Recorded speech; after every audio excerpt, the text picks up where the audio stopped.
Hello and welcome to the National Press Theatre for this press conference. Today with us we have MP John Barlow, Conservative Shadow Minister for Agriculture, Agri-Food and Food Security, with a group of independent farmers. Bonjour tout le monde, bienvenue au Théâtre national de la presse. Aujourd'hui, on a le député John Barlow, ministre du cabinet fantôme responsable de l'agriculture, de l'agroalimentaire et de la sécurité alimentaire, avec des independent farmers. The floor is yours. Thank you very much, and I appreciate everybody being here with us today. And certainly, I appreciate the number of farmers who are standing behind me with me today and have come to Ottawa from all across Canada to voice their concerns with the games that are being played in the Senate when it comes to a very important piece of legislation, a common sense conservative bill, C-234, which will provide farmers across Canada some much needed financial relief when it comes to the carbon tax. Our Canadian farmers are world leaders in sustainable and efficient food production. But after 8 years of Justin Trudeau and his costly carbon tax, their livelihoods and their family farms are in jeopardy. This is a reality in rural communities across Canada, where farmers do not have any other alternatives to heat and cool their barns and dry their grain. They do everything they can to innovate, adapt new technology, and ensure the environmental sustainability of their operations. That is why this common sense conservative bill, C-234, was introduced, because a tax on farmer is an increase on the cost of food for every single Canadian. As I said, this bill will provide much needed financial relief for our farmers who want to make food more affordable for Canadians in the face of Justin Trudeau's inflationary taxes and deficits. Now, there is already an exemption on gas and diesel for farmers, but Bill C-234 would expand that exemption to natural gas and propane, which are actually cleaner burning fuels.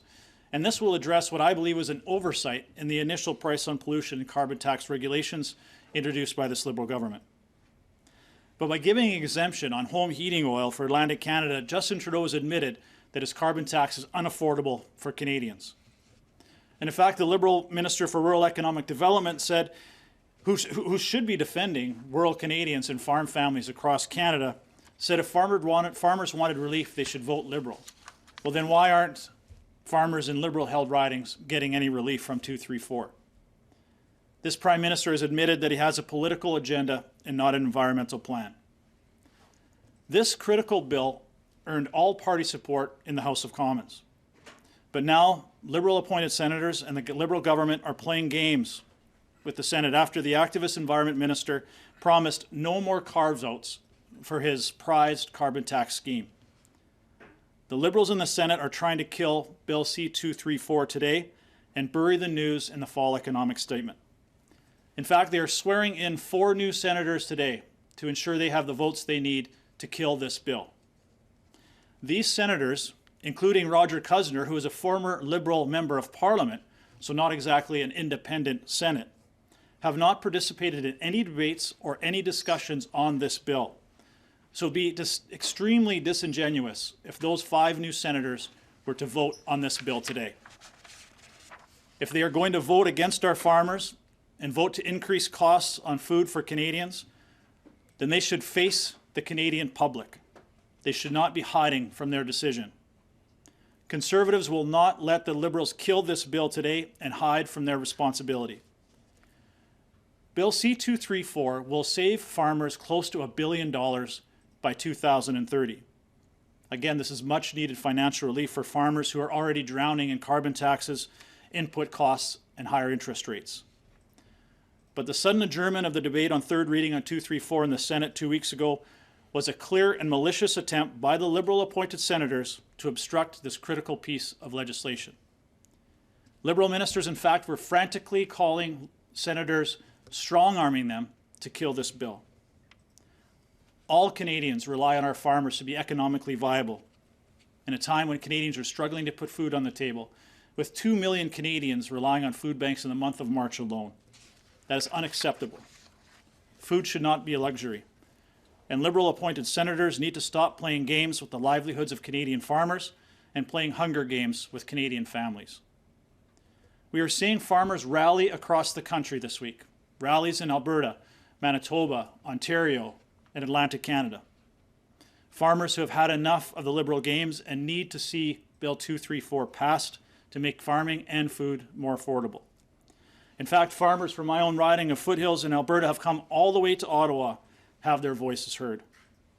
From Alberta to Atlantic Canada, our farmers are asking senators to do the right thing and pass Bill C-234 in its original form, so farmers have a more affordable livelihood and Canadians have more affordable food to put on their tables. Now I'm going to hand over the podium to some of the farmers who have some words to say and describe their personal experiences with the harsh realities that the carbon tax and Justin Trudeau's NDP Liberal government policies are having on their operations. So, Colin, you're going to be, or Jan, you're going to be first. Thank you very much. My name is Jan Vanderhart. I'm a greenhouse cucumber farmer, third generation greenhouse cucumber farmer in Hamilton, Ontario. And I'm here to tell you that this is really important that the Senate passes Bill C-234. It makes a difference not only to farmers, but it makes a difference to consumers. And I know I'm echoing the words that Mr. Barlow just spoke, but people think that they're just going to lay this on the farmers. Oh, just one more expense for the farmers. But the reality is the consumers of Canada and our competitors will be paying the price. Thanks, Jan. My name is Colin Chapdelaine. I'm with Star Produce. We're a grower, marketer of greenhouse products in Alberta and British Columbia. The issue we have with this is the competitiveness. Getting our inputs taxed higher when we export 80% of our product to the U.S. Puts us at a competitive disadvantage, and we're looking to have this passed unamended so we can be on the same playing field as our partners in the U.S. Thank you. Hello, my name's Albert Kramer. I'm a greenhouse grower out of Alberta and also on the board of the FSCG, Fruit and Vegetable Growers of Canada. And this bill is very important for our area also because we supply all our local markets in Alberta and Saskatchewan, and it just gives us an uncompetitive edge against stuff that's coming in from different parts of the world. So I would very much encourage that this bill be passed for food security. Thank you.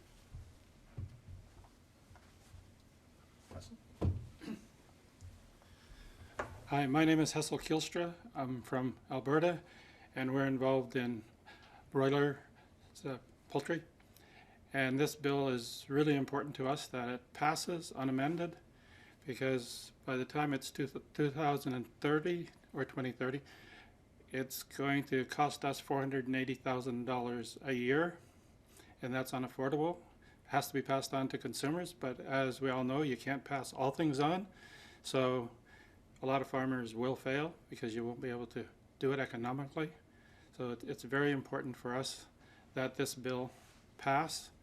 And the peculiar thing for us is there's always unintended consequences. So even if you go by the spirit of trying to reduce carbon, well, if we start reducing our usage of natural gas, we will probably be charged with animal cruelty because our baby chicks will die. So those are the type of unintended consequences that people don't always realize. So we really hope that the bill passes later today.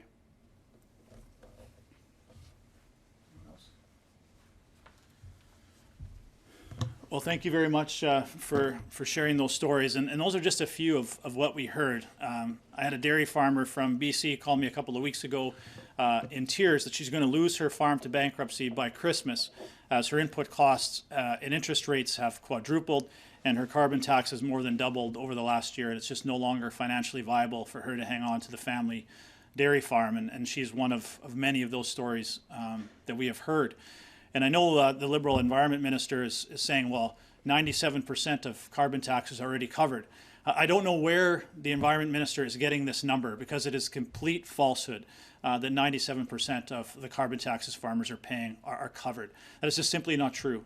And you've heard these stories where farmers are paying tens of thousands, and in many cases hundreds of thousands of dollars a year in carbon taxes and not getting anything back that's nearly revenue neutral. These are the facts.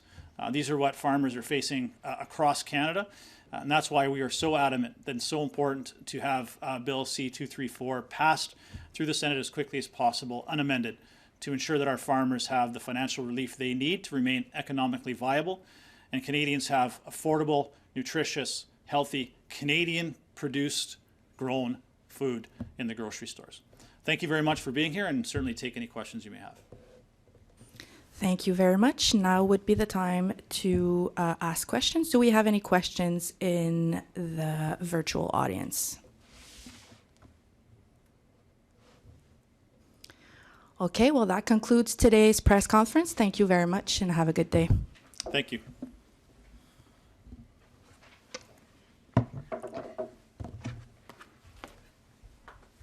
Thanks, guys. Thank you very much. Thank you, John. Thanks, John. Thanks, guys. Thanks, John. Thank you.